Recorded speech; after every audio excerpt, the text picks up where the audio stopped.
Every restaurant has two P&Ls. The one that you review with your leadership team, and then you've got this other one, a little more detail, kind of has the breakdown of all those subscriptions you have, all the tech platforms you're paying for. Here's the tell. If you can't point to the software line item and say, this one lowers labor, this one increases throughput, this one prevents waste, and this one works on customer acquisition, then that spend isn't strategy, it's friction. And over time, that friction starts to look like a loss of margin. And you start to blame things like the market, the competition, the labor, but it's not. It's your tech stack. So let's fix it.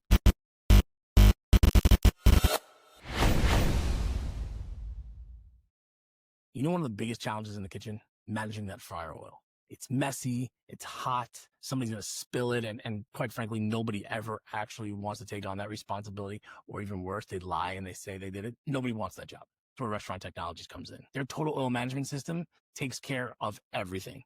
It's completely automated. So there's no back and forth on who does what and when, or no one's getting burnt. And there's no issue of any slip or fall because maybe you didn't clean it up entirely. They automate the entire process. They deliver it, they filter it, they pick it up, and they recycle it. No burns, no spills, no hazards, just a safer, more efficient process and a safer restaurant. And here's the thing, there's no upfront cost. So if you want to cut down on accidents, protect your team, and keep your kitchen running smooth, just head over to rti-inc.com or just give them a call. 888-796-4997 and get started today. All right, guys, welcome back to Close Monday. I'm your host, Kyle and Sarah. Happy New Year. Too late to say Happy New Year? I don't think so. I think if you haven't seen somebody, then you can still say Happy New Year, right? I think after maybe Valentine's Day should be the cutoff for that.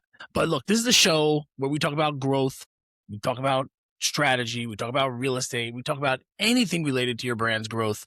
And I think in 2026, everybody's talking about tech more so than ever. And we're going to talk about more of this stuff every week because it is one of the most common reasons that growth feels harder than it should. I mean, open your phone, open your laptop, look at the apps, look at the platforms that you pay for, the logins you need, and then take a look at your P&L, your expense report, your subscriptions. I mean, if you're like most operators, what you're looking at isn't strategy. It's kind of like that gadget drawer you have in your kitchen. You know the drawer. It's got a bunch of dead batteries. It's got a screwdriver that all rusted out. It's got a bunch of rubber bands. It's got a matchbox with like one match in it. You know what I'm talking about. Most brands are running the tech stack just like that drawer. At one point, it made sense. But you accumulated all these subscriptions because marketing had a pain point, so you got an email platform.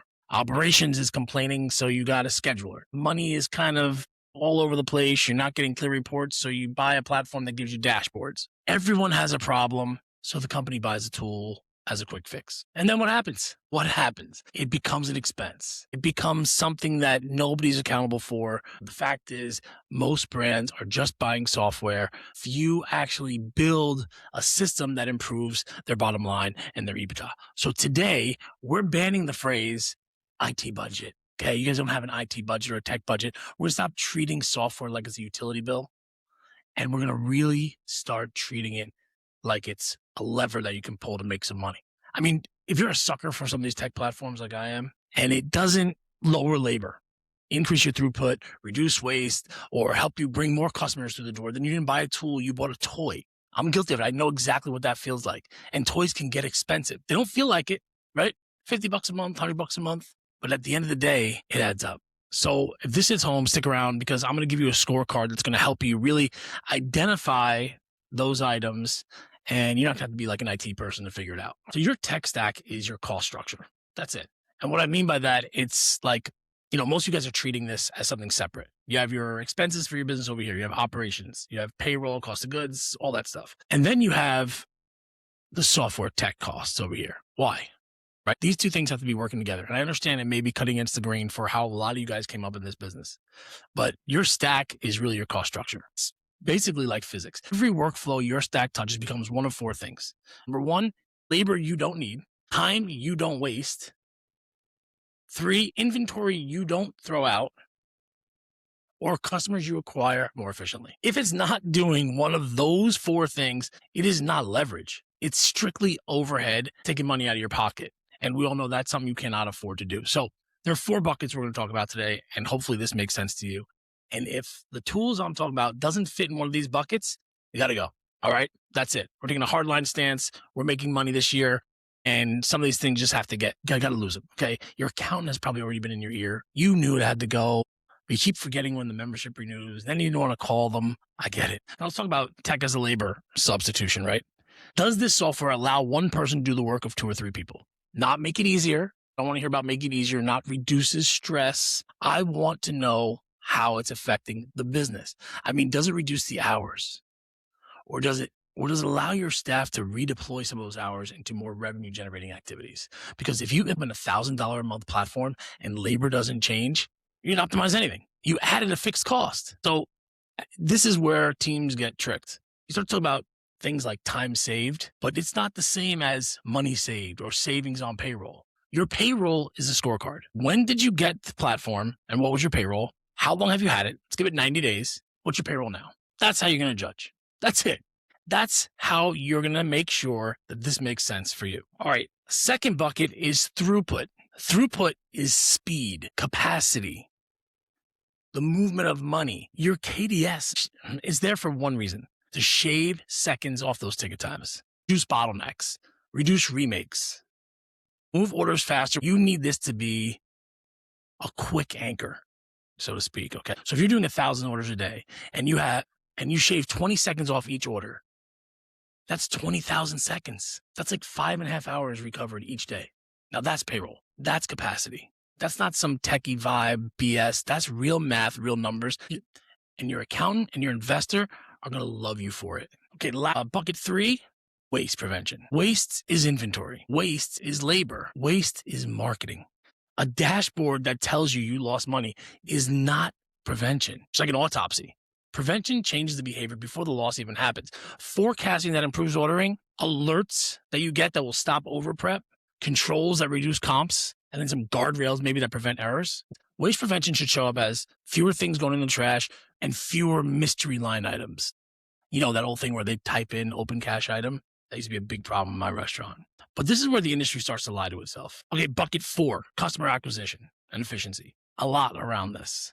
And this is kind of where the industry starts to lie to itself a little bit.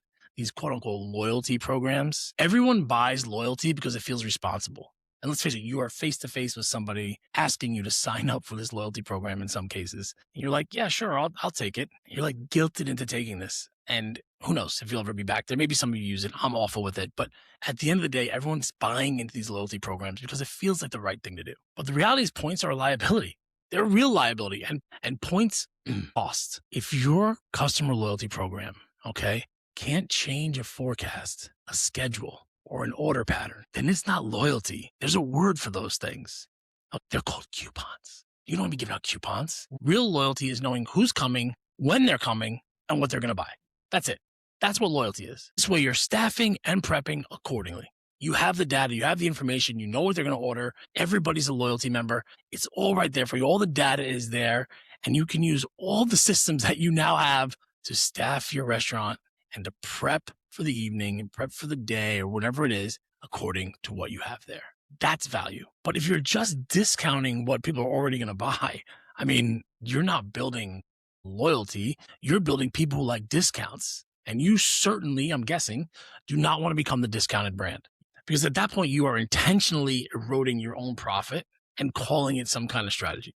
This is a mistake I see constantly, and you guys are just not checking these systems, and this is how it shows up. So here's the move. Look at your most expensive tools, software, platform, whatever you want to call them, and ask yourself this question. Does it lower my labor? Does it increase my throughput? Does it prevent waste? And does it get more asses in seats? That's it. That's the hard line you're going to take. If not, it's the junk drawer. It's the clutter. You got a bunch of platforms not talking to each other, not driving efficiency, not making you any money, but you feel like you have to have it for what? Now let's talk about differentiate versus utility. Basically the old debate of should you rent or should you buy? The old debate of should you build it versus buy it? Well, that debate is completely dead. It's just dead. The real debate is this: differentiate versus utility. You rent utility, you own differentiation. You own differentiation. And here's the test. If being 10% better does not get you more customers or a meaningfully better experience, then you rent it. Payroll is the easiest example. You can build the world's best payroll system, but nobody cares. No, customers don't buy your food because you have a great payroll system. That's just not how it works. So you rent it. Use vendors that are, well established and don't touch it. But if a specific interaction defines your brand experience, but if there's a specific interaction that's going to sort of define your brand experience, then you own it. I mean, look at Domino's, right? Domino's, the pizza tracker, that wasn't a gimmick. It reduced anxiety. It increased excitement of when your pizza was coming. It increased conversion is what it did. And it made delivery feel more reliable. People trusted it when they knew when it was coming. Domino's owned that interaction because it was part of their product. Now, I will say one controversial opinion. Locking in with a vendor is okay. I know you're going to panic. I don't want to lock into these contracts. Oh, we can't use Shopify. We'll be locked in. We're going to have this long-term agreement. Good. Just make sure that it works for you, because if the utility is high, meaning you get a lot of function out of it, then you want to be locked in. I don't want to lose this. Negotiate your rate or whatever you want to do for a longer-term contract, but switching costs are significantly higher. If you're going from platform to platform to platform of essentially 3 different platforms that do the same thing, that's significantly more expensive. Plus, it's a major headache. You got multiple units? Try implement new technology. Let's talk about that. What's it like to implement a whole new system across 10 locations? But here's sort of the guideline. This is what you're going to stick to. Locked into a contract is fine if you have the rights to export all the data that you own.